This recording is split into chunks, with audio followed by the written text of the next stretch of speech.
Marengo Asia Hospitals Gurugram ने blood disorder और bone marrow transplant को लेकर किया लोगों को जागरूक। मैरिंगो एशिया हॉस्पिटल गुरुग्राम ने जागरूकता बढ़ाने और ब्लड संबंधी दिक्कतों और बीमारियों के इलाज में हाल ही में हुई प्रगति के बारे में कुछ मिथकों को तोड़ने के लिए गुरुग्राम में एक कार्यक्रम का आयोजन किया। इस अवसर पर मुख्य अतिथि के रूप में डॉक्टर वीरेंद्र यादव, मुख्य चिकित्सा अधिकारी सीएमओ गुरुग्राम, उनके साथ डॉक्टर राजीव सिंघल, प्रबंधक निर्देशक और group CMO doctor Meet Kumar, clinic निर्देशक हेमेटोलॉजी और bone marrow transplant, Marengo Asia Hospitals Gurugram मौजूद रहे। Neeta Rajwar, facility director, Marengo Asia Hospitals Gurugram सहित कई अन्य दिग्गज जैसे कि कई कॉलेजों के प्रोफेसर, RWS अध्यक्ष और कई अन्य लोग भी यहां उपस्थित रहे।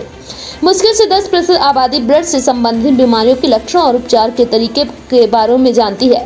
इस तथ्य पर जोर देते हुए doctor Meet Kumar, clinic director haematology और bone marrow transplant, Marengo Asia hospital Gurugram ने कहा कि ब्लड डिसऑर्डर कैंसर के एक घातक रूप से है जो जीवन की गुणवत्ता को गंभीर रूप से प्रभावित करते हैं। ऐसे में इस बारे में जागरूकता बढ़ाना जरूरी है। इन बीमारियों को बोन मैरो ट्रांसप्लांट के माध्यम से स्थायी रूप से ठीक किया जा सकता है।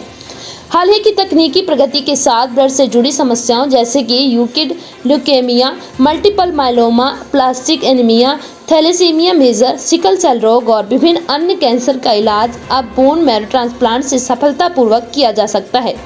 जब पारंपरिक उपचार जैसे कीमोथेरेपी और रेडियोथेरेपी विफल हो जाती है तब BMT काफी असरदार साबित होता है। भारत में अब हर साल लगभग 2500 से 3000 बोन मैरो ट्रांसप्लांट किए जाते हैं, जबकि 5 साल पहले यह आंकड़ा केवल 500 था। हालांकि BMT की जितनी मांग है उससे ये काफी ज्यादा कम है। यह कभी मुख्य रूप से जागरूकता की कमी, अपर्याप्त बुनियादी ढांचे और कुशल चिकित्सकों की कमी के कारण है। BMT का जिन स्थितियों में इस्तेमाल किया जा सकता है उनमें blood cancer, thalassemia, sickle cell anemia, प्रतिरक्षा की कमी, अप्लास्टिक एनीमिया, कुछ ऑटो इम्यून विकार और हाल ही में कुछ ठोस ट्यूमर जैसे ब्रेन ट्यूमर, न्यूरोब्लास्टोमा और सार्कोमा शामिल हैं।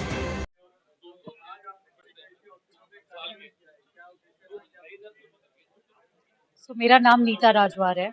मैं मैरिंगो एशिया हॉस्पिटल्स गुड़गांव की फैसिलिटी डायरेक्टर हूँ। आज हमने ये कार्यक्रम ब्लड डिसऑर्डर्स की अवेयरनेस के लिए रखा है। जैसा कि आप जानते हैं कि इस महीने हम लोग वर्ल्ड ल्यूकीमिया डे सेलिब्रेट कर रहे हैं। बहुत बारी हम ऐसे पेशेंट्स हॉस्पिटल्स में देखते हैं जिनको एडवांस स्टेजेस में पता चलता है कि उनको ब्लड कैंसर है, बट उनको उसकी बिल्कुल भी अवेयरनेस नहीं होती है। तो ये सब चीज़ों का डेटा हमारे पास था और आज हमने इसी चीज़ को पकड़ते हुए इस स्पेशली ल्यूकीमिया डे में हमें हमें हमें ज़रूरत महसूस हुई कि हम सारी नेबरहुड गुड़गांव की नेबरहुड कम्युनिटी के साथ जुड़ के इस अवेयरनेस कैंपेन को आगे आगे लेके चलें। और हमारी कोशिश मैरिंगो हॉस्पिटल्स की यही एशिया हॉस्पिटल्स की यही कोशिश रहेगी कि हमारे लिए पेशेंट्स हमेशा पहले आते हैं और बाकी सब बाद में आता है। Thank you very much all of you.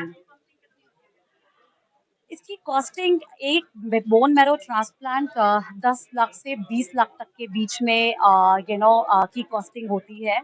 और क्योंकि हर पेशेंट की ज़रूरत अलग है और इसीलिए ट्रीटमेंट का कॉस्ट भी अलग हो जाता है।